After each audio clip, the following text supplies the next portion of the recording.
Hello students, मेरा नाम आकांक्षा कर्ण है और आज मैं आप लोगों को बायोलॉजी का दूसरा चैप्टर पढ़ाने जा रही हूँ। उम्मीद करती हूँ ये आप लोगों को पसंद आएगा और ये मेरा फर्स्ट वीडियो है। तो अगर आपको कोई प्रॉब्लम हो या कोई कहीं समझ में नहीं आए तो फिर प्लीज़ मुझे कमेंट सेक्शन में बताइएगा कि क्या प्रॉब्लम है। मैं उसको सॉर्ट आउट करने की कोशिश करूँगी। ओके, नाउ चलिए मैं स्टार्ट करती हूँ।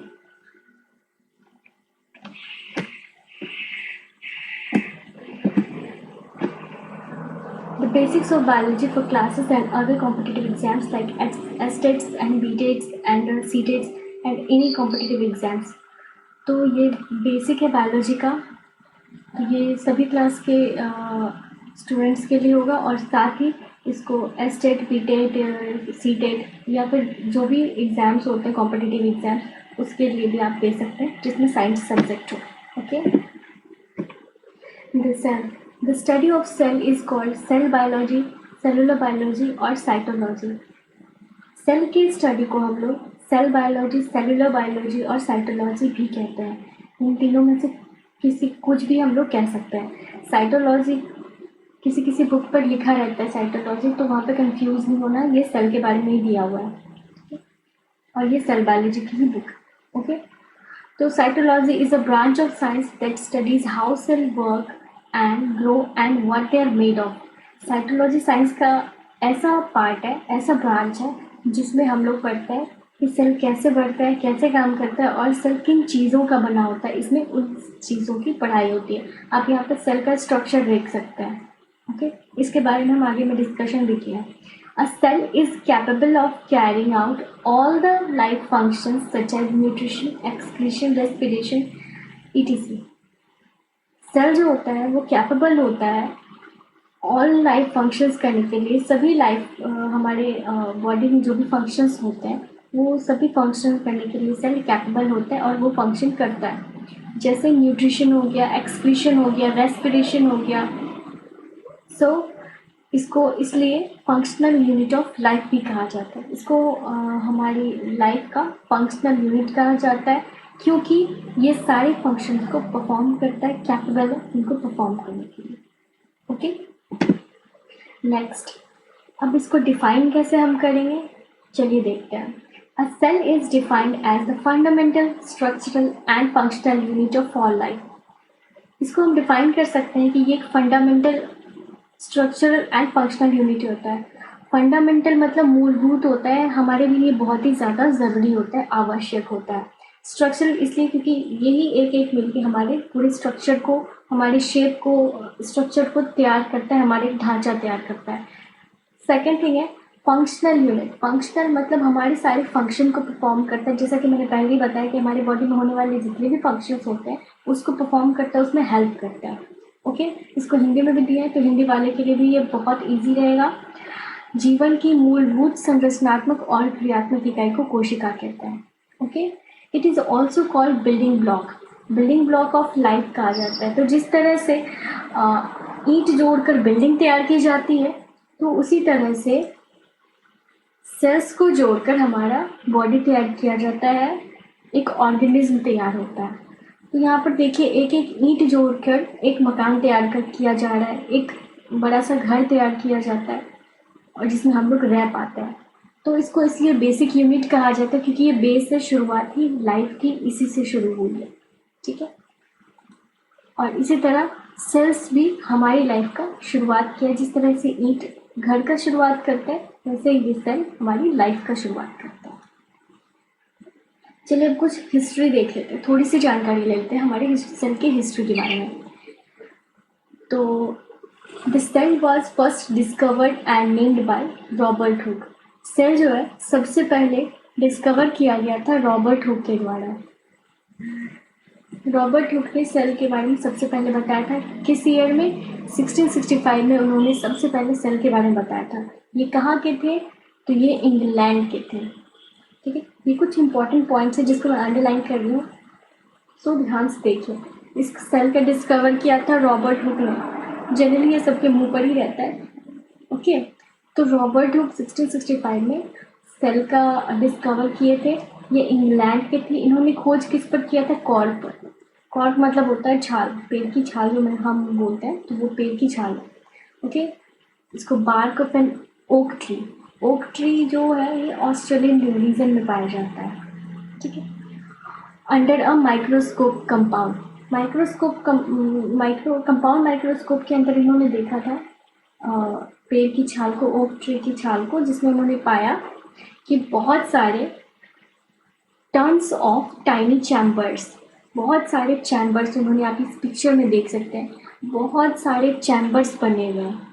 ठीक है, उन्होंने उस कॉर्क को देखा कि कॉर्क के अंदर में बहुत सारे छोटे छोटे छोटे छोटे चैम्बर्स बने हुए हैं, और इन्हीं चैम्बर्स को उन्होंने सेल नाम दिया था। ठीक है, एंटन वॉन ल्यूवेनहॉक, ये कहाँ के थे? हॉलैंड के थे। एंटन वॉन ल्यूवेनहॉक, इन्होंने मिड 1600 ईस्वी में उन्होंने एक सिंगल लेंस माइक्रोस्कोप, जिसको सिंपल माइक्रोस्कोप भी कहा जाता है, तो उन्होंने उससे टू लुक एट वाटर, उन्होंने पानी को देखा था, and notice tiny molecules animals in it, फिर उसमें उन्होंने छोटे छोटे ऑर्गेनिज्म को, एनिमल्स को तैरते हुए देखा था। और आगे देखते हैं, यहाँ पर कुछ सेल डिस्कवरी हिस्ट्री मैंने दिया हुआ है, तो ये आप लोगों के लिए हेल्पफुल हो सकता है। ये पूरा का पूरा लिस्ट ही है कुछ इंपॉर्टेंट डिस्कवरी के। तो 1665 में रॉबर्ट हुक ने किया था, 1674 में एंटन वैन ल्यूवेनहॉक ने किया था, जैसा कि हम लोग पढ़े अभी। Observe tiny living organism in pond water, pond water मतलब तालाब के पानी में इन्होंने ऑब्जर्व किया था छोटे छोटे लिविंग ऑर्गेनिज्म को। उसके बाद 1838 में मैथियस लाइडेन, इसको हम पढ़ेंगे मैथियस लाइडेन। मैथियस लाइडेन ने बताया था that all plants are made up of cells, जितने भी प्लांट्स होते हैं, जितने भी पेड़ पौधे होते हैं, वो सभी सेल्स के बने होते हैं। ठीक एक साल के बाद 1839 में थियोडोर स्वान ने बताया था कि जितने भी एनिमल्स होते हैं वो भी सेल्स के बने होते हैं। एक साल पहले बताया था मैथियस लाइडेन ने कि सारे प्लांट्स सेल्स के बने होते हैं, और ठीक एक साल के बाद स्वान ने बताया था कि सारे एनिमल्स भी सेल के बने होते हैं। 1855 में रडल्फ फ्रिट्जॉफ ने बताया कि सारे सेल्स जो होते हैं प्री एग्जिस्टिंग सेल से आते हैं, मतलब वो पहले से बने हुए सेल से ही दूसरे सेल्स आ जाते हैं। तो ये चीज़ आपको सेल थ्योरी में मिलेगी। सेल थ्योरी हम लोग पढ़ेंगे आगे। 1970 में लिन मार्गुलिस ने बताया था certain organelles tiny structures within some cells were once free living cells themselves. तो कुछ सर्टेन ऑर्गेनल्स होते हैं, छोटे छोटे ऑर्गेनल्स जो किसी कुछ सेल में पाए जाते हैं, जो कभी फ्री लिविंग सेल्स थे। ओके, चलिए अब कुछ क्वेश्चंस हैं जिनको हम कर लेते हैं कंप्लीट। तो अभी जो मैंने पढ़ाया उस पर ही बेस मैंने कुछ क्वेश्चंस यहाँ पे डालने हैं। The term cell was given by, cell किनके द्वारा दिया गया था? रॉबर्ट हुक के द्वारा, टैटम के द्वारा, स्वान के द्वारा, या फिर डी बैरी के द्वारा? तो इसका सही आंसर है ए, रॉबर्ट हुक। ओके, इसका सही आंसर ए, रॉबर्ट हुक है। सेल के बारे में रॉबर्ट हुक के द्वारा सबसे पहले बताया गया था। चलिए अब हम लोग चलते हैं नेक्स्ट क्वेश्चन पर। ये क्वेश्चन है study of cell is called, cell के स्टडी को हम लोग क्या बोलते हैं? एनाटॉमी, साइटोलॉजी, हिस्टोलॉजी या माइक्रोबायोलॉजी? मैंने अभी अभी बताया स्टडी ऑफ सेल को साइटोलॉजी कहा जाता है। Okay, now come to the next question.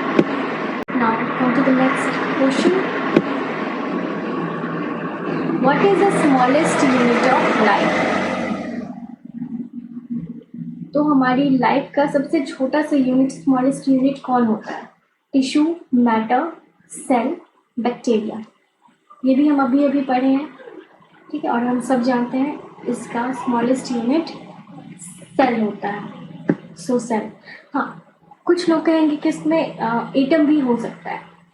तो अगर हम लिविंग सेल की, लिविंग ऑर्गेनिज्म के लिए बात करें तो ये सेल होगा इसका आंसर। बट फंडामेंटल जो स्ट्रक्चर होता है, यूनिट होता है स्मॉलेस्ट फंडामेंटल, वो एटम होता है, ठीक है, लेकिन वो मैटर के लिए होता है। ओके, वो फंडामेंटल यूनिट होता है मैटर का। ओके, फंडामेंटल कहो या स्ट्रक्चर कहो, तो वो मैटर के लिए होता है, ठीक है, और ये नॉन लिविंग होता है। Alright, now come to the next. all the animals and plants are made up of cells। आप कोई भी प्लांट्स ले लो, कोई भी एनिमल्स ले लो, वो जितने भी हैं जीव जंतु जो हमें लिविंग ऑर्गेनिजम्स दिखाई देते हैं, सारे के सारे सेल्स के बने होते हैं, चाहे वो कितने भी छोटे हो, चाहे वो कितने भी बड़े। तो जैसे ये एंट है, ये भी सेल्स का बना होता है। नेक्स्ट, अब ये एलिफेंट है, ये भी सेल्स का बना होता है। तो कुछ लोग सोचेंगे ये, अरे ये एंट भी सेल का बना है, ये भी सेल का बना है, तो इसमें छोटा सा सेल लगेगा, इसमें एक बड़ा सा सेल लगेगा, तो ये हो सकता है। ओके, ये ऐसा दिमाग में आ सकता है। How can a small cell make big organism like elephant, ऐसा कैसे हो सकता है? So there is not a small single cell, यहाँ एक छोटा सा सिंगल सेल नहीं होता है, but a group of cells. यहाँ पे ग्रुप ऑफ सेल्स रहते हैं, बहुत सारे सेल्स जो होते हैं join together to make an organism. बहुत सारे सेल्स ज्वाइन कर जाते हैं, मिलके एक ऑर्गेनिज्म तैयार करते हैं। Okay, all living organism are either single cells और are multicellular organism composed of many cells working together. तो जितने भी लिविंग सेल्स होते हैं या तो वो सिंगल सेल होते हैं, एक सेल के बने होते हैं, या बहुत सारे सेल्स के बने होते हैं जो मिलके काम करते हैं। Okay, so now unicellular and multicellular. Unicellular, uni means one, cellular means cell, means one cell. तो जो एनिमल वन सेल के बने होते हैं तो वो यूनिसेलुलर होता है। और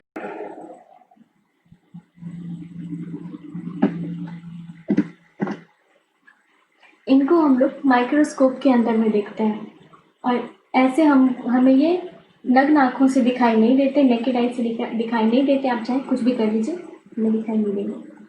तो ये सेल इतना छोटा होता है कि ये हमारे नेकेड आई से दिखाई दे ही नहीं सकता। तो इसको देखने के लिए हमें माइक्रोस्कोप का यूज़ करना होता है, और माइक्रोस्कोप के अंडर में ये हमें इस तरह से दिखाई देते हैं। ठीक, ये कितना क्लियर दिखाई दे रहा है? तो ये पारामीशियम है, और ये एक यूनिसेलुलर ऑर्गेनिज्म है। ये इतना छोटा होता है कि हम इसे ऐसे नहीं देख सकते, और माइक्रोस्कोप के अंदर ही हम इसको इस तरह से देख सकते हैं। तो नेक्स्ट है हमारा multicellular organism. Multicellular means many cells. तो जो ऑर्गेनिज्म बहुत सारे सेल्स के बने होते हैं वो मल्टीसेलुलर ऑर्गेनिज्म होते हैं। तो यहाँ पे आप देख सकते हैं, यहाँ बहुत सारे सेल्स आपको दिखाई दे रहे हैं। ओके, और ये सेल्स यहाँ पर देख सकते हैं सेकेंड पिक्चर में कि ये कंबाइन हो रहे हैं, मिल रहा है, और इसके बाद ऐसे इसी तरह से मिलकर ये एक ऑर्गेनिज्म तैयार कर देते हैं। यूनिसेलुलर का डेफिनेशन देख लेते हैं। Unicellular is made up of only one cell, also called single cell organism. Unicellular organism जो होते हैं वो एक ही सेल के बने होते हैं, और इसलिए इनको यूनिसेलुलर तो कहा ही जाता है, साथ में सिंगल सेल्ड भी बोला जाता है, क्योंकि एक ही सेल का होता है, तो इसलिए सिंगल सेल। इसके एग्जाम्पल अमीबा है, यूग्लिना, पारामीशियम, बैक्टीरिया, ईस्ट, तो ये सब आप ले सकते हैं। ये सारे यूनिसेलुलर ऑर्गेनिजम्स हैं। Multicellular is made up of more than one cell और मेनी सेल। मल्टीसेलुलर ऑर्गेनिजम्स जो होते हैं वो एक सेल से ज़्यादा सेल्स के बने होते हैं और बहुत सारे सेल्स के बने होते हैं। तो इसका एग्जांपल हम लोग जो भी हम लोग देख पाते हैं अपने सामने ऑर्गेनिज्म, हमारे सामने बहुत सारे ऑर्गेनिज्म हैं, हम खुद भी एक ऑर्गेनिज्म हैं, तो हम अपने आप को भी ले सकते हैं, डॉग, मैन, ट्री। और यहाँ पे कुछ इमेजेस दिए हुए हैं मल्टीसेलुलर ऑर्गेनिज्म के, तो आप इसको भी देख सकते हैं। तो चलिए हम नेक्स्ट स्लाइड पर चलते हैं। Now levels of organization. Level of organization का मतलब हुआ कि कैसे लेवल बढ़ता गया। पहले छोटा था, फिर छोटे से कैसे धीरे धीरे करके ग्रेजुअली वो इंक्रीज करता गया, उसका लेवल कैसे धीरे धीरे कॉम्प्लेक्स होता चला गया, तो ये भी है लेवल ऑफ ऑर्गेनाइजेशन। तो सबसे पहले ये छोटा सा सेल था, फिर सेल का जो ग्रुप्स बना, बहुत सारे सेल्स मिले, ग्रुप्स बना, तो ये सारे ग्रुप्स ने टिश्यू बना दिया। तो ये बहुत सारे सेल्स टिश्यू बना दिए, टिश्यू ने मिलकर ऑर्गन बना दिया, टिश्यू से ये ऑर्गन बना जिसको हम लोग देख पाते हैं। और ये ऑर्गन्स भी दो टाइप के होते हैं, इंटरनल ऑर्गन और एक्सटर्नल ऑर्गन्स। ओके। तो फिर ये ऑर्गन्स क्या किए, ऑर्गन सिस्टम बना दिए। मान लीजिए ये एक स्टमक बना देता है, एक ऑर्गन कोई भी स्टमक बना दिया, ये इंटरनल ऑर्गन है। स्टमक बनाया, स्टमक के बाद इंटेस्टाइन्स बनाया, ईसोफेगस बनाया, माउथ बकल कैविटी बनाया। तो ये क्या हुआ, ये सारा कुछ मिलके एक सिस्टम बना लिया जिसको डाइजेस्टिव सिस्टम बोलते हैं। इसी तरह से रेस्पिरेटरी सिस्टम बनता है, एक्सक्रीटरी सिस्टम बनता है, सर्कुलेटरी सिस्टम बनता है। तो जितने भी सिस्टम से बनते हैं इन्हीं ऑर्गन्स के एक साथ मिलकर काम करने से ही बनते हैं। और ये हमारी बॉडी के पूरे फंक्शंस को परफॉर्म करता है। तो फाइनली ये एक बॉडी को तैयार करता है, एक ऑर्गेनिज्म को तैयार करता है। सेम थिंग ऐसा प्लांट्स के साथ भी होता है। Let's check out. सो यहाँ पे सेल्स है, टिश्यूज़ है, ऑर्गन्स है, ऑर्गन सिस्टम है और ऑर्गेनिज्म यानी प्लांट एक तैयार हो जाता है। पहले सेल्स रहते हैं, फिर वो सेल्स मिलकर टिश्यूज़ बनाते हैं प्लांट के, फिर ऑर्गन्स बनाते हैं, जैसे लीफ अलग हो गया, फिर इसका स्टेम अलग हो गया, फिर ब्रांचेस अलग अलग हो गए, रूट हो गए। तो ये सारे क्या है कि अलग अलग ऑर्गन है।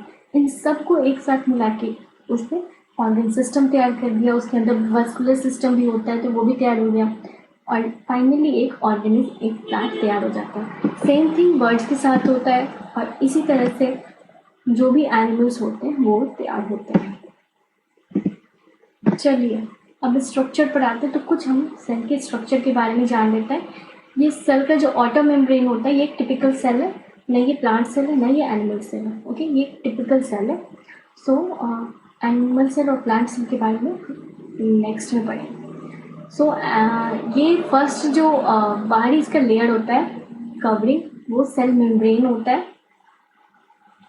इसके अंदर साइटोप्लाज्म होता है और ठीक सेंटर पे न्यूक्लियस होता है। तो न्यूक्लियस क्या होता है कि ये सेंटर पर होता है, लेकिन किसी किसी सेल में ये साइड में भी होता है, पर जनरली ये सेंटर पे ही पाया जाता है। न्यूक्लियस और सेल मेम्ब्रेन, न्यूक्लियस और सेल मेम्ब्रेन के बीच का जो ये पार्ट होता है तो ये एक लिक्विड से भरा रहता है जिसको हम साइटोप्लाज्म कहते हैं। नेक्स्ट है राइबोसोम्स। राइबोसोम्स फ्रीली साइटोप्लाज्म में घूमता रहता है। नेक्स्ट है स्मूथ एंडोप्लाज्मिक रेटिकुलम। ये दो टाइप का होता है। ऐसे असल में एंडोप्लाज्मिक रेटिकुलम होता है, बट ये दो टाइप का होता है, एक स्मूथ एंडोप्लाज्मिक रेटिकुलम और एक होता है यहाँ पर दिया हुआ है rough endoplasmic reticulum. Smooth endoplasmic reticulum के सरफेस पर कुछ लगा नहीं रहता है, ये एकदम स्मूथ रहता है। बट रफ एंडोप्लाज्मिक रेटिकुलम के ऊपर में आप देख सकते हैं यहाँ पे छोटे छोटे ग्रैनुल्स लगे हुए हैं, जो ये राइबोसोम्स होता है, ये यहाँ पर चिपका हुआ रहता है। इसके भी फंक्शन के बारे में हम आगे बात करेंगे। उसके बाद हो गया लाइसोसोम। लाइसोसोम, इसको सुसाइडल बैग भी बोला जाता है। इसके बारे में भी हम आगे जानेंगे कि इसका क्या काम होता है और ये कहाँ से आता है। उसके बाद नेक्स्ट है वैक्यूल्स। ये सारे सेल्स में नहीं होता, एनिमल सेल्स में ये बहुत ही कम होता है या लगभग ना के बराबर होता है, ये नहीं होता, तो प्लांट सेल्स में ये पाया जाता है। नेक्स्ट है गोल्जी बॉडी। गोल्जी बॉडी क्या होता है कि ये भी सेल्स के अंदर पाया जाता है। इसके भी काम को हम आगे डिस्क्राइब करेंगे। न्यूक्लियोलस।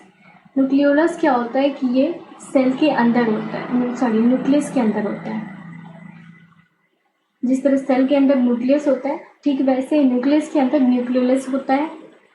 और ये माइटोकॉन्ड्रिया, ये बहुत इम्पॉर्टेंट पार्ट है सेल का, तो ये भी बहुत इम्पॉर्टेंट होता है। इसके बारे में भी हम आगे जानेंगे। तो आज के लिए इसके बारे में भी हम आगे जानेंगे।